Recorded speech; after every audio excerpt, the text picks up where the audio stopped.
We build these things, we're always going to be in control. We'll build them to be obedient. And other people, like Yudkowsky, say, no, these things are going to wipe us out for sure. If anybody builds it, it's going to wipe us all out. And he's confident of that. I think both of those positions are extreme. It's very hard to estimate the probabilities in between. If you had to bet on who was right out of your two friends? I simply don't know. So if I had to bet, I'd say the probabilities in between, and I don't know where to estimate it in between. I often say 10 to 20% chance they'll wipe us out. What would you be saying to people about their career prospects in a world of superintelligence? What should we be thinking about? In the meantime, I'd say it's going to be a long time before it's as good at physical manipulation as us. Okay. And so a good bet would be to be a plumber. Until the humanoid robots show up. That's Geoffrey Hinton, the guy everyone calls the Godfather of AI, the man who literally built the foundations these systems run on. And his real advice to your kids right now is to learn plumbing, because being smart won't save your job anymore. Here's the rest of what worries him. My main mission now is to warn people how dangerous AI could be. Did you know that when you became the godfather of AI? No, not really. I was quite slow to understand some of the risks. Some of the risks were always very obvious, like people would use AI to make autonomous lethal weapons. That is, things that go around deciding by themselves who to kill. Other risks, like the idea that they would one day get smarter than us and maybe would become irrelevant, I was slow to recognize that. Other people recognized it 20 years ago. I only recognized it a few years ago that was a real risk that might be coming quite soon. How could you not have foreseen that? If with everything you know here about cracking the ability for these computers to learn similar to how humans learn, and just introducing any rate of improvement? It's a very good question. How could you not have seen that? But remember, neural networks 20, 30 years ago were very primitive in what they could do. They were nowhere near as good as humans at things like vision and language and speech recognition. The idea that you have to now worry about it getting smarter than people, that seems silly then. When did that change? It changed for the general population when ChatGPT came out. It changed for me when I realized that the kinds of digital intelligences we're making have something that makes them far superior to the kind of biological intelligence we have. So the man who basically built this field is telling us he didn't see this coming until a few years ago, not decades, just a few years, while these systems were already being trained at full speed. And his reason isn't some wild guess. He's saying digital intelligence is just built differently from ours, and that gap keeps growing every single day. Now listen again.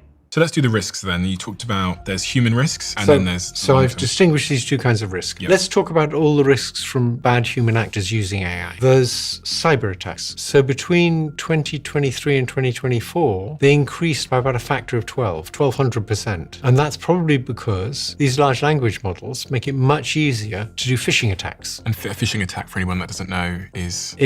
They send you something saying, hi, I'm your friend John and I'm stuck in El Salvador. Could you just wire this money? That's one kind of attack. Yeah. But the phishing attacks are really trying to get your logon credentials. And now with AI, they can clone my voice, my image. They can do all that. I'm struggling at the moment because there's a bunch of AI scams on X and also Meta. And there's one in particular on Meta, so Instagram, Facebook at the moment, which is a paid advert where they've taken my voice from the podcast. They've taken my mannerisms and they've made a new video of me encouraging people to go and take part in this crypto Ponzi scam or whatever. And we spent weeks and weeks and weeks and weeks on end emailing Meta, telling please take this down. They take it down, another one pops up. They take that one down, another one pops up. So it's like whack-a-mole. Yes, and then very annoying. The heartbreaking part is you get the messages from people that have fallen for the scam and they've lost £500 or $500. And they're cross with you because you recommended it. I'm sad for them. It's very annoying. Yeah. I have a smaller version of that, which is some people now publish papers with me as one of the authors. And it looks like it's in order that they can get lots of citations to themselves. So cyber attacks, a very real threat. There's been an explosion of those. And these already, obviously AI is very patient. So they can go through 100 million lines of code looking for known ways of attacking them. That's easy to do. But they're going to get more creative. And some people who know a lot believe that maybe by 2030, they'll be creating new kinds of cyber attacks, which no person ever thought of. So that's very worrisome. Because they can think for themselves and discover They can think new for ways to themselves. attack. They can draw new conclusions from much more data than a person ever saw. Is there anything you're doing to protect yourself from cyber attacks at all? Yes. It's one of the few places where I changed what I do radically because I'm scared of cyber attacks. Canadian banks are extremely safe. In 2008, no Canadian banks came anywhere near going bust. So they're very safe banks because they're well regulated, fairly well regulated. Nevertheless, I think a cyber attack might be able to bring down a bank. Now, if you have all my savings are in shares in banks, so if the bank gets attacked and it holds your shares, they're still your shares. And so I think you'd be okay unless the attacker sells the shares because the bank can sell the shares. If the attacker sells your shares, I think you're screwed. I don't know. I mean, maybe the bank would have to try and reimburse you, but the bank's bust by now, right? So I'm worried about a Canadian bank being taken down by a cyber attack and the attack selling shares that it holds. So I spread my children's money between 3 banks in the belief that if a cyber attack takes down one Canadian bank, the other Canadian banks will very quickly get very careful. And do you have a phone that's not connected to the internet? Do you have any, like, I'm thinking about storing data and stuff like that. Do you think it's wise to consider having cold storage? I have a little disk drive and I back up my laptop on this hard drive.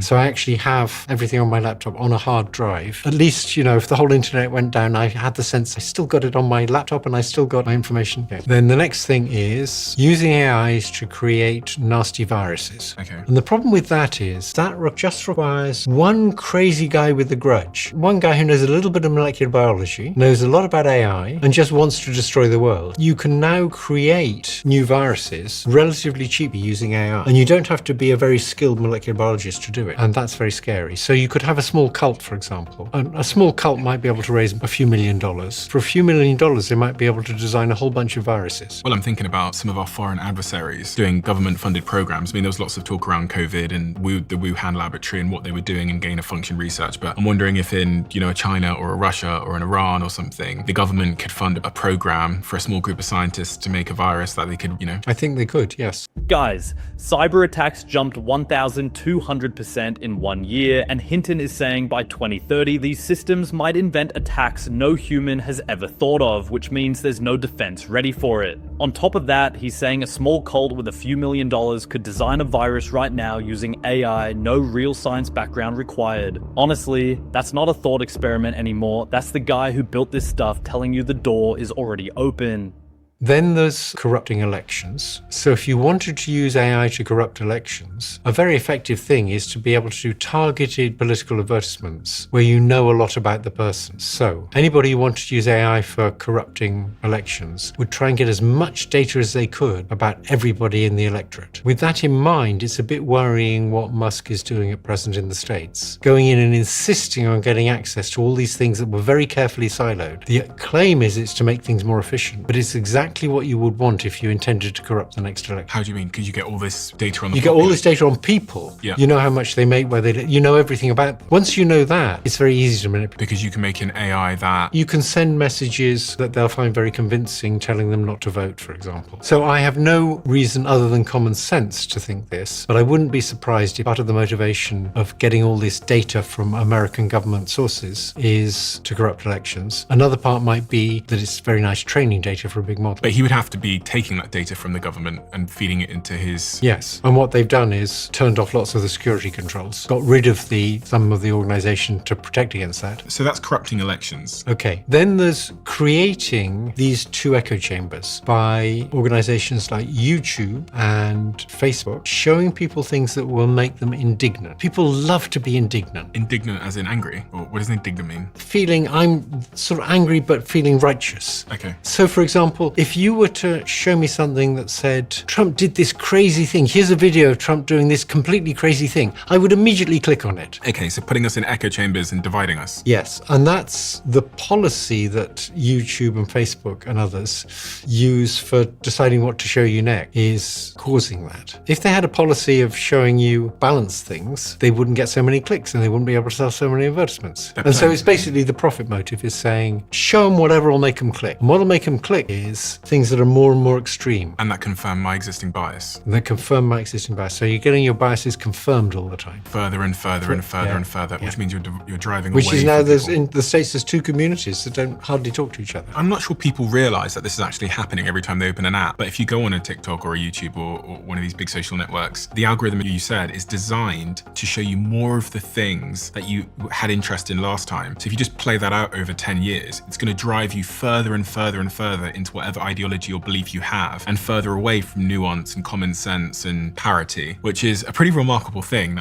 Like, people don't know it's happening. They just open their phones and experience something and think this is the news or the experience everyone else is having. Right. So basically, if you have a newspaper and everybody gets the same newspaper, Yeah. you get to see all sorts of things you weren't looking for. And you get a sense that if it's in the newspaper, it's an important thing or significant thing. But if you have your own news feed, my news feed on my iPhone, 3/4 of the stories are about AI. And I find it very hard to know if the whole world's talking about AI all the time, or if it's just my newsfeed.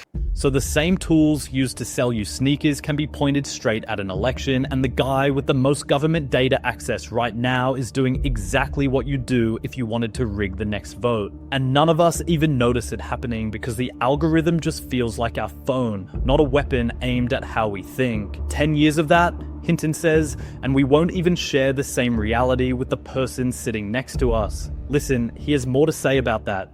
What's next? Lethal autonomous weapons. Lethal autonomous weapons. That means things that can kill you and make their own decision about whether to kill you. Which is the great dream, I guess, of the military-industrial complex, being able to create such weapons. So the worst thing about them is big, powerful countries always have the ability to invade smaller, poorer countries. They're just more powerful. But if you do that using actual soldiers, you get bodies coming back in bags, and the relatives of the soldiers who were killed don't like it. So you get something like Vietnam. In the end, there's a lot of protest at home. If instead of bodies coming back in bags, it was dead robots, there'd be much less protest, and the military-industrial complex would like it much more, because robots are expensive. And suppose you had something that could get killed and was expensive to replace. That would be just great. Big countries can invade small countries much more easily because they don't have their soldiers being killed. And the risk here is that these robots will malfunction, or they'll just be more... No, that's even if the robots do exactly what the people who built the robots want them to do. The risk is that it's going to make big countries invade small countries more often. More often, because they can. Yeah, and it's not a nice thing to do. So it brings down the friction of... It brings down the cost of doing an invasion.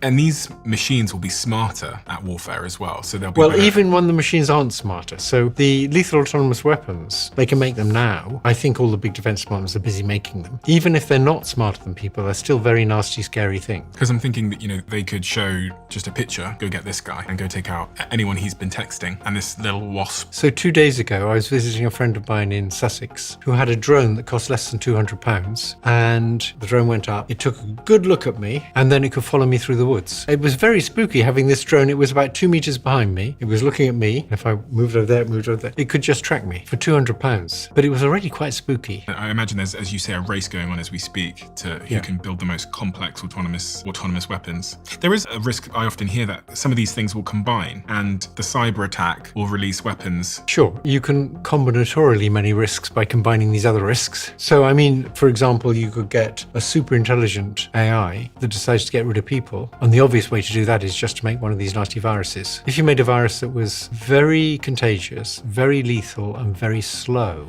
everybody would have it before they realized what was happening. I mean, I think if a superintelligence wanted to get rid of us, it would probably go for something biological like that wouldn't affect it. Do you not think it could just very quickly turn us against each other? For example, it could send a warning on the nuclear systems in America that there's a nuclear bomb coming from Russia, or vice versa, and one retaliates. Yeah, I mean, my basic view is there's so many ways in which the superintelligence could get rid of us, it's not worth speculating about. What you have to do is prevent it ever wanting to. That's what we should be doing research on. It's smarter than us, right? There's no way we're going to prevent it getting rid of us if it wants to. We're not used to thinking about things smarter than us. If you want to know what life's like when you're not the apex intelligence, ask a chicken. Yeah, I was thinking of my dog Pablo, my French bulldog, this morning as I left home. He has no idea where I'm going. He has no idea what I do. Right. I can't even talk to him. Yeah. The intelligence gap will be like that. So you're telling me that if I'm Pablo, my French bulldog, I need to figure out a way to make my owner not wipe me out. Yeah. So we have one example of that, which is mothers and babies. Evolution put a lot of work into that. Mothers are smarter than babies, but babies are in control. And they're in control because the mother just can't bear lots of hormones and things, but the mother just can't bear the sound of the baby crying. Not all mothers. Not all mothers. And then the baby's not in control, and then bad things happen. We somehow need to figure out how to make them not want to take over. The analogy I often use is, forget about intelligence, think about physical strength. Suppose you have a nice little tiger cub. It's sort of a bit bigger than a cat. It's really cute. It's very cuddly, very interesting to watch, except that you better be sure that when it grows up, it never wants to kill you, because if it ever wanted to kill you, you'd be dead in a few seconds.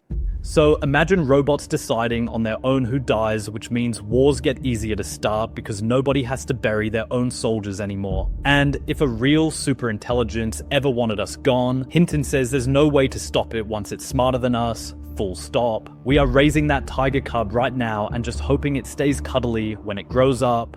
In the past, new technologies have come in which didn't lead to joblessness. New jobs were created. So the classic example people use is automatic teller machines. When automatic teller machines came in, a lot of bank tellers didn't lose their jobs. They just got to do more interesting things. But here, I think this is more like when they got machines in the Industrial Revolution, and you can't have a job digging ditches now because a machine can dig ditches much better than you can. And I think for mundane intellectual labor, AI is just going to replace everybody. It's beginning to happen already. I read an article in The Atlantic recently that said it's already getting hard for university graduates to get jobs. And part of that may be that people are already using AI for the jobs they would have got. I spoke to the CEO of a major company that everyone will know of, lots of people use, and he said to me in DMs that they used to have just over 7,000 employees. He said by last year they were down to, I think, 5,000. He said right now they have 3,600. And he said by the end of summer, because of AI agents, they'll be down to 3,000. So it's happening already? Yes. He's halved his workforce because AI agents can now handle 80% of the customer service inquiries and other things. So it's happening already. Yeah. So urgent action is needed. Yep. So,